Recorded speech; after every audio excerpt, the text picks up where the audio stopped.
Несмотря на ремонтные работы, которые городские власти периодически проводят, ситуация все еще оставляет желать лучшего. Как говорится, яма на яме, что, безусловно, доставляет неудобства автовладельцам.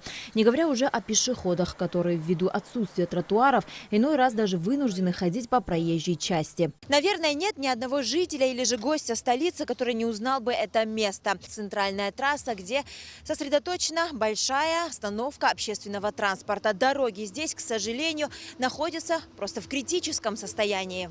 Помимо банального неудобства, автовладельцы жалуются на частую поломку своих автомобилей из-за многочисленных ухабов и ям, объехать которые практически невозможно. Мы делали обращение, приходила сюда женщина, подписи собирала, отправляли, кому было адресовано, я точно не могу сказать, но было такое обращение, подписи собирали неоднократно.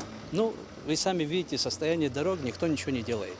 Как было, так есть. Машины ломаются очень часто, запчасти дорогие. Мы своими силами устраняем, делаем, но это накладно очень. И поэтому просим, если пусть изыщут какие-то, я не знаю, средства, чтобы сделать вот это хотя бы участок. Здесь троллейбусы ходят, автобусы ходят, не только маршрутки здесь. Остатки тротуаров, прокладки еще советских времен, стремительные потоки канализации, усиливающиеся при каждом ливне, наспех залатанные огромные ямы, портящие без того нелицеприятную картину наших дорог. Довольно-таки грустная реальность. Это вот центральная улица считается, где, в общем, автотранспорт городской ходит. В общем, все транспорт убитый в связи с тем, что кругом ямы, в общем. А ямы эти не ремонтируются. При этом нельзя не заметить, что на одной из центральных улиц имени Владислава Ардзенба проведен основательный ремонт. Аккуратно заасфальтированные тротуары, которые еще недавно были в плачевном состоянии, сегодня радуют глаз. Мы решили обратиться в столичную администрацию, чтобы узнать, планируется ли проведение капитального ремонта других городских улиц. Начальник коммунального управления Дмитрий Ахуба поведал нам о том, что частичные ямочные ремонтные работы периодически проводятся силами администрации по улицам Эшба, Лакоба, Дзидзаря и другим.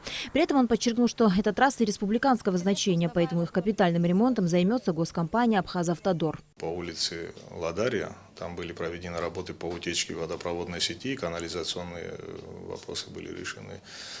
Будем проводить там ямочные работы. Также будут проводиться по улице Джонова ямочные работы. Планируется по улице Проспекту Мира, по улице Сахарова. Они начаты будут доведены до конца. По улице Конфедератов. И также будут проводиться ямочные работы по новому району, по улице Киараз и по улице Лагилава. Есть дороги в городе, которые проходят через город, но они дороги федерального значения.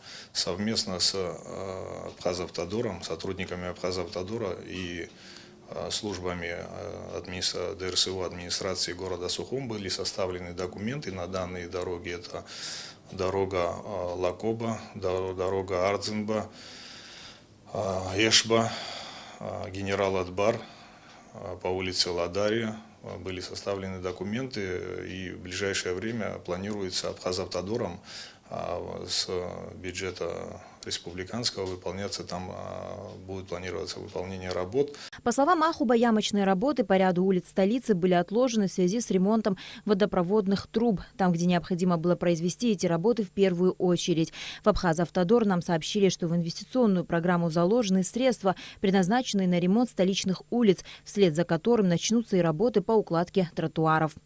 На Алакове, Беслан Шинжерия, Абхазское телевидение.